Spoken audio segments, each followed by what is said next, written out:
Good morning, children, and it is the third video for the lesson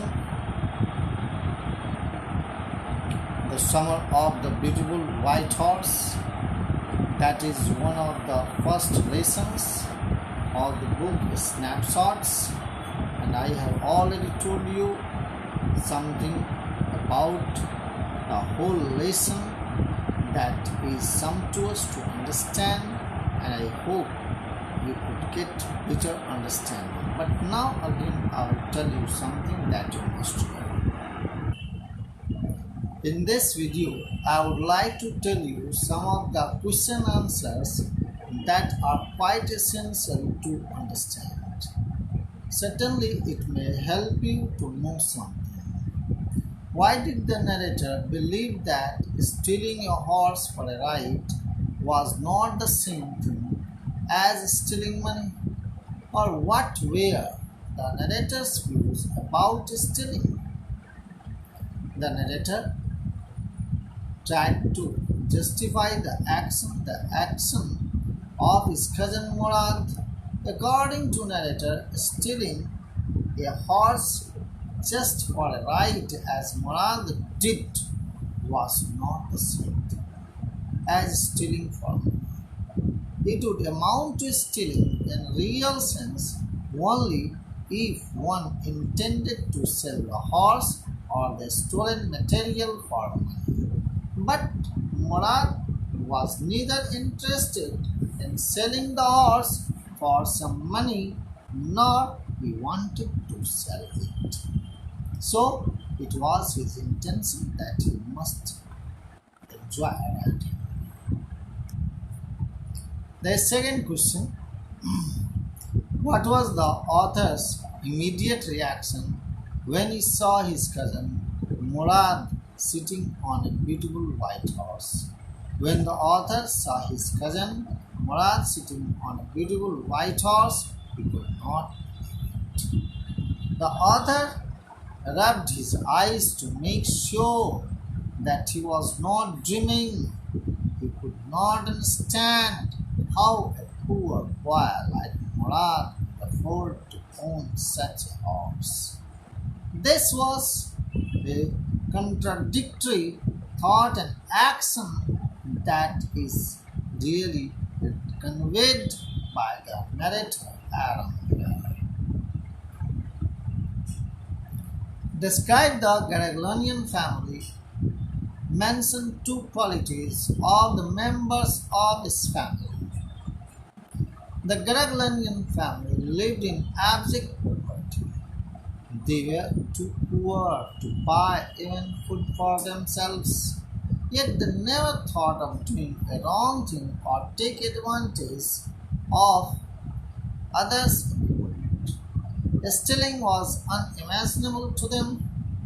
The members of Garaglanian family were especially known for their two qualities, that was integrity and honesty.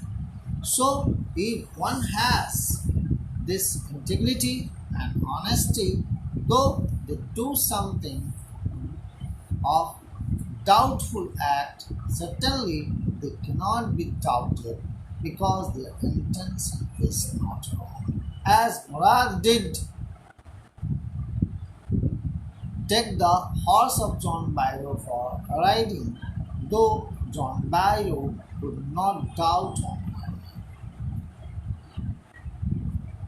What was the author's immediate reaction when he saw his cousin Murad sitting on a beautiful white horse? So here, what was the author's immediate reaction when he saw his cousin Murad is sitting on a beautiful white horse? When the author saw his cousin Murad sitting on a beautiful white horse, he could not believe it. The author rubbed his eyes to make sure that he was not dreaming.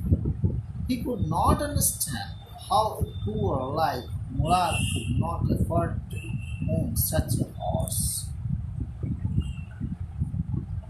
What was Adam's experience when he first rode the horse alone.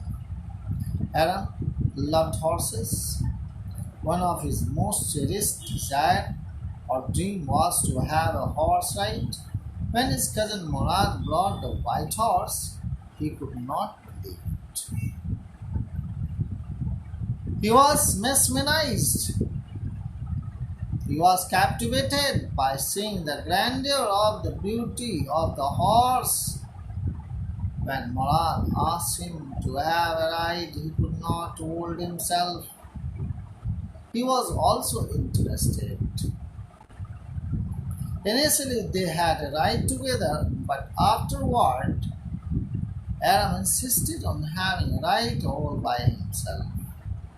When Adam first rode the horse alone, it did not move. Murad gave him direction on how to ride. But when Adam kicked the horse, it snorted and jumped and bounced and leaped so hard and furiously that he was not able to stay on his back. Rather, he fell down and the horse galloped. They had to search for later. What did John Byro think that the horse was the twin of his horse? John Byro thought a white horse to be a twin of his lost one, as though the horse the children Adam and Murad had with them was similar to him, to his in every aspect, as he could not believe that they belonged to the honest Catalonian tribe, could have been the ones to steal it. He was not able to believe. Rather, he could understand by seeing his teeth that it belonged to him. The horse he had the same number of teeth. Describe the features of the Gregorian family. The Gregorian family, though now poor, was famous for their honesty, even when they were wealthy. They were proud first, honest next, and after that they believed in right and wrong. None of them would take advantage of anybody in the world. They would not steal. No member of his family could be a thief, except this very Khusro. Uncle Khusro was so intrinsic. So I tell you that it is nothing like that, that one should even do not pay attention that his house is on fire, and he did not pay attention to it. Really, there are some members in this family who have kept their identity alive. Thank you, children. Thank you. Thank you, children. In this way, the story comes to an end, and you must ride your horse.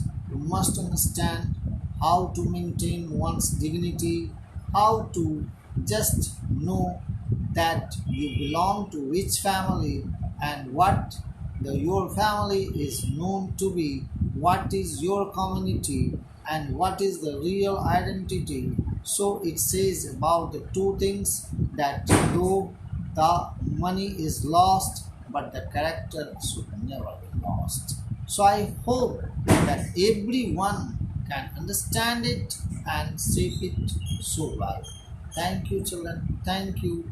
And I hope that you might have understood this question answers and you will write it later on. Thank you, children.